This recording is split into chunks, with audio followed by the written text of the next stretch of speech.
দেশ দীর্ঘদিন নির্বাচনবিহীন থাকুক তা চায় না ইসলামী আন্দোলন। আর জাতীয় নির্বাচন সংখ্যানুপাতিক পদ্ধতিতে হলে রাজনীতির গুণগত মান পরিবর্তন হবে বলে মন্তব্য করেন ইসলামী আন্দোলনের আমির সৈয়দ রেজাউল করিম। রাজনীতিবিদ ও কূটনীতিকদের সম্মানে রাজধানীর সোনারগাঁও হোটেলে ইসলামী আন্দোলন বাংলাদেশের আয়োজনে ইফতার ও দোয়া মাহফিলে এসব কথা বলেন তিনি। আরও বলেন, দেশ গড়তে আগামী নির্বাচনের আগে নির্বাচন কমিশন, পুলিশ সহ বিভিন্ন সেক্টরে সংস্কার অপরিহার্য। আরও জানান, ধর্মীয় কারণে কাউকে যেন সংখ্যালঘু না করা হয় তার জন্য নাগরিক অধিকার নিশ্চিতে কাজ করছে তারা। ইফতার মাহফিলে বিএনপি, জামায়াতে ইসলামী, এনসিপি সহ বিভিন্ন রাজনৈতিক দলের নেতারা ছাড়াও ভারত, পাকিস্তান, চীন সহ বেশ কয়েকটি দেশের কূটনীতিক অংশ নেন।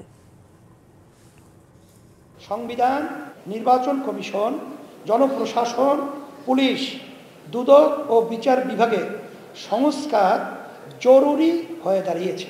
আমরা মনে করি জাতীয় নির্বাচনে সংখ্যানুপাতিক পদ্ধতি অনুসরণ করা হলে রাজনীতিতে গুণগত পরিবর্তন আসবে।